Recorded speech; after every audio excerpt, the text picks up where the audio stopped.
Hello friends, welcome to நம்ம பெட்டகம். இன்றைக்கி நம்ம சேனலில் என்ன பார்க்க போகிறோன்னா, பட்டர் பீன்ஸ் கறி எப்படி பண்ணுறதுன்னு தான் பார்க்க போகிறோம்.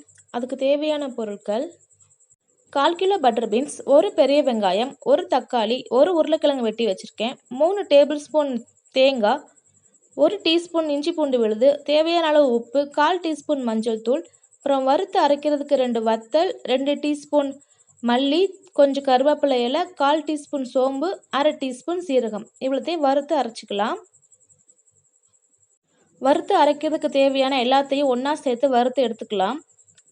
நல்லா வறுப்பட்டதுக்கு அப்புறமா இதை ஆற வச்சுட்டு இதோட தேங்காய் பூவையும் சேர்த்து நல்லா அரைச்சி எடுத்துக்கலாம். பாத்திரத்தில் 1 டேபிள் ஸ்பூனுக்கு எண்ணெய் சேர்த்துருக்கேன். எண்ணெய் ஹீட் ஆன உடனே 1/2 டீஸ்பூனுக்கு சீரகத்தை சேர்த்துருக்கேன். சீரகம் நல்லா பொரிஞ்ச உடனே வெட்டி வச்சிருக்க பெரிய வெங்காயத்தையும் சேர்த்து நல்லா வதக்கி விட்டுக்கிறேன். இப்போது வெங்காயத்தில் உள்ள பச்சை வாசனைலாம் போயிடுச்சு. இதோட நம்ம எடுத்து வச்சிருக்க 1 டீஸ்பூன் இஞ்சி பூண்டு விழுதையும் சேர்த்து நல்லா வதக்கி விட்டுக்கலாம். இஞ்சி பூண்டோட பச்சை வாசனைலாம் போயிடுச்சு. இப்போ இதில் வெட்டி வச்சிருக்க தக்காளி பழத்தையும் சேர்த்து நல்லா வதக்கி விட்டுக்கலாம். அதோட எடுத்து வச்சிருக்க உப்பையும் மஞ்சத்தூளையும் இப்பயே சேர்த்து நல்லா நம்ம வதக்கி விட்டுக்கலாம். தக்காளி பழம் நல்லா மசிகிற அளவுக்கு நம்ம அதை வேக வைக்கணும்.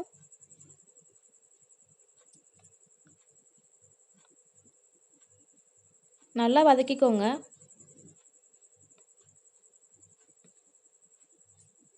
வெங்காயமும் தக்காளியும் நல்லா வதங்கிருச்சு. இந்த ஸ்டேஜில் நம்ம எடுத்து வச்சிருக்க உருளைக்கிழங்கையும் பட்டர் பீன்ஸையும் சேர்த்து ஒரு 2 நிமிஷம் இந்த எண்ணெயில் நல்லா வதக்கி விட்டுக்கலாம்.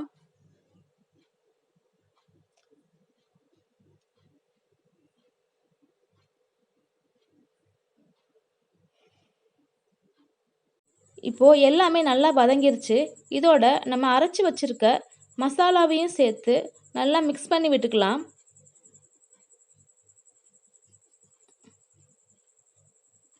இப்போது இந்த கிரேவிக்கு தேவையான அளவுக்கு தண்ணி சேர்த்துக்கலாம். நான் 1 கப் அளவுக்கு தண்ணி சேர்த்துருக்கேன். தண்ணி சேர்த்ததுக்கப்புறமா உப்பு செக் பண்ணி பார்த்துக்கோங்க.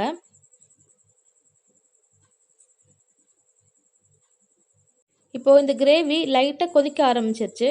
இந்த ஸ்டேஜில் நம்ம மூடி போட்டு ஒரு 10 நிமிஷம் நல்லா வேக விட்டு எடுத்துக்கலாம். பட்டர் பீன்ஸ் நல்லா வெந்துருச்சு. இது நமக்கு கிரேவி மாதிரி வேணும்னா இந்த ஸ்டேஜில் ஆஃப் பண்ணிக்கலாம். நான் கொஞ்சம் ட்ரையாக பண்ண போகிறேன். ஸோ இன்னும் கொஞ்சம் நேரம் தண்ணி வத்துற வரைக்கும் வெயிட் பண்ணலாம். இப்போ பாருங்கள், தண்ணியெலாம் நல்லா வற்றி எண்ணெயெல்லாம் வெளியில் வர ஆரம்பிச்சிருச்சு. இந்த ஸ்டேஜில் நம்ம ஆஃப் பண்ணிக்கலாம். இப்போது நம்மளுடைய பட்டர் பீன்ஸ் கறி சூப்பராக ரெடி ஆயிடுச்சு. நீங்களும் இதை உங்கள் வீட்டில் ட்ரை பண்ணி பாருங்கள். ட்ரை பண்ணி பார்த்துட்டு எப்படி இருந்ததுன்னு கமெண்ட்ஸில் சொல்லுங்கள். இந்த வீடியோ உங்களுக்கு பிடிச்சிருந்துச்சுன்னா என்னுடைய சேனலை லைக் பண்ணுங்கள், ஷேர் பண்ணுங்கள், கமெண்ட் பண்ணுங்கள். மறக்காமல் சப்ஸ்கிரைப் பண்ணிக்கோங்க. கூட இருக்க பெல் பட்டனையும் கிளிக் பண்ணிக்கோங்க. தேங்க்யூ.